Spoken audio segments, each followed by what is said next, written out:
pretty pesky defense by the Heavy Bombers, I have to say. And at the same time, poor execution on the part of the Red Lions. We heard from the report earlier that really Frankie Lim wants the ball at the right place and at the right time. It's all about timing. That was good timing, I was gonna say, because Joe Etame, after that nice cut, that nice curl rather, getting the ball right away and in the process drawing the foul. In stark contrast, Sudan Daniel has been able to seal his defenders a couple of times today, but has not gotten the rock. What can you really do when a guy can catch a ball, turn around, and shoot like that? I mean, your next best option is to just hack him. In milliseconds, I think. Just foul him and pray he doesn't make the shot. All those motions, which are mouthfuls, performed in a millisecond. Can you believe it, John? You know, Marvin Hayes gets the offensive board off the free throw by the biggest guy on the JRU lineup. I'm afraid to be in the locker room of Beda at halftime. I don't want to, you know, it's going to be a mouthful of what they're going to get from Frankie Lim after this performance. Especially from someone like Frankie Lim, who's instilled a lot of discipline in his lineup and in this program.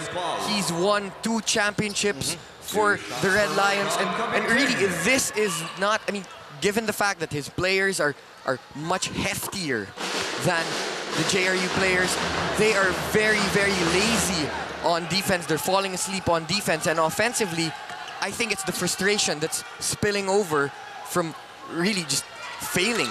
They're allowing guys like Ulangis to take easy layups, offensive rebounds off free throws, and on the other side, offensively, I mean, they're throwing the ball away. While on the other hand, you know, JRU, as we've been talking about what's been going on the court, has now put together their biggest lead of the game, 12 points, 32-20 over Beda. And also, looking at the body language of the players, really, the Heavy Bombers are actually enjoying themselves. I think they know that the pressure is on Beda because all eyes are on the Red Lions with all those recruits, the Semerad brothers, Kyle Pascual. We haven't even seen JP Mendoza suit up today. He was a former Philippine under-18 team player from Tarlac State University in high school. I mean, these guys are loaded, to say the least, and JRU is just playing without pressure, and they're enjoying the basketball game. Anthony Semerad, 1 out of 2 on that trip to the line, and the Semerad brothers are on the floor for the Red Lions. Ulangis in a bit of trouble there, and they throw it away. Here's David Semerad, fails to knock it in on the break.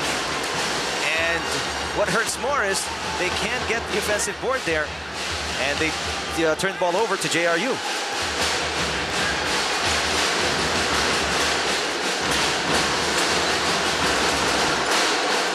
Under 4 minutes remaining in the second quarter, Ulangis finds a way to get in, and another putback by Kabig Ding. The offensive rebounds are piling up for Jose Rizal. This is rebounding by committee, despite the presence of Joe Etame. And hey, let's not forget, since Joe Etame is in the game, John Chotu J isn't on the floor, and the JRU Heavy Bombers are working like clockwork.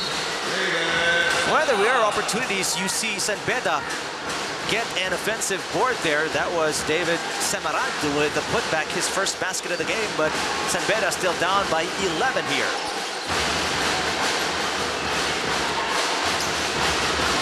Another easy lane to the basket, this time from Apinan.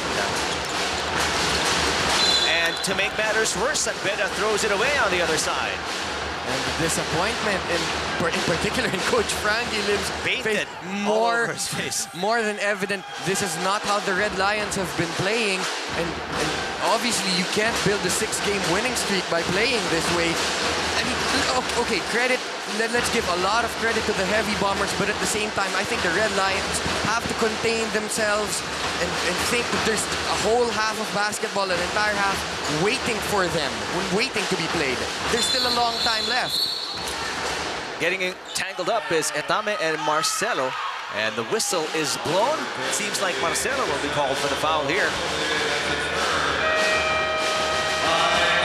A timeout called by Vergel Meneses of JRU. 36-23, a 13-point advantage by the Heavy Bombers over the Red Lions.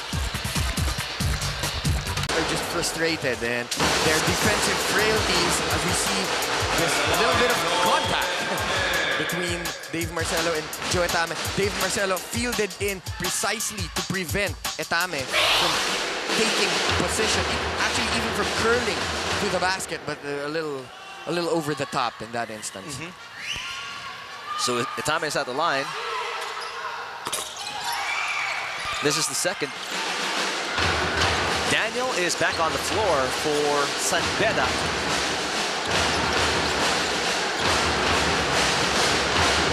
Under 3 minutes remaining in quarter number 2. David Semerad missing from the outside. Kabigting is having trouble getting rid of the ball. He got rid of it, but to the wrong person, Beda with the easy layup there. Finally, JRU getting a dose of its own medicine from San Beda, because that's also how San Beda plays. They may not be as they may not employ a full court press as often as we see there, almost arguably a charge. They may not employ a full court press often, but they do play tenacious defense. And another offensive board here, Chris, by JRU. It seems San Beda can't box out any of the big guys of JRU. Well, at first we attributed that to the zone that the Red Lions were playing, but even while they're playing man-to-man, they just can't get the boards. Hermida. San Beda can't buy a series of points here. Under 2 minutes remaining in the first half. Etame from the elbow. Yes, nothing but net for the big man. The problem there is that he is throwing Sudan Daniel outside, and that's going to pose even more migraines for the coaching staff of the San Beda Red Lions.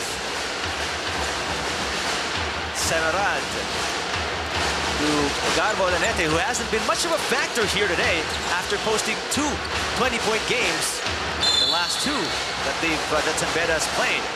Daniel with the fake and Etame committing the foul. Take a look at that steal here by Hermida off the Kabigting turnover. All displayed on our Axe Twist, slow-mo Axe Twist, the fragrance, the changes. So Daniel at the line for 2, 39-25, 108 remaining in the first half. Can't even buy a basket at the line. You know, partner, San Beda has been employing a lot of on-ball screens, and Sudan Daniel usually giving the pick for the point guard. But San Beda is just not using the pick and roll. And the way JRU's defending the pick and roll is that initially the man guard, the man ordered or tasked to guard. There's a whistle call on the play as a foul will be on a Red Lion. That's going to be on Hermida, foul number 2 on him. Free throws here for Lopez, who currently has 6 points, all scored in the first quarter. Those are on all the plays, all the putbacks that he got off offensive boards in quarter number 1. And at the same time, a basket on the break. Really, that typifies the JRU game thus far with just under 41 seconds to go here in the first half. And San Beda really has to make some adjustments on both ends of the floor if they are to even crawl back into this game.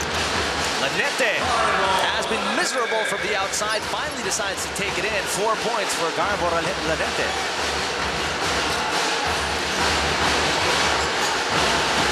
Shot clock is off, and JRU can opt for the final shot in this half. Oh, what a slide there. A cut by Abinan, but he failed to knock in the shot as Daniel was inside the paint for the defense.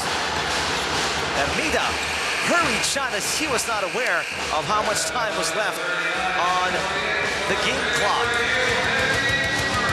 But it's been typical of JRU ever since the start of the first quarter. Their defense has really helped their offense get into form. And just like what Coach Verhelmenez has said, they want to control the tempo. This is the way JRU wins basketball games in the Meneses era.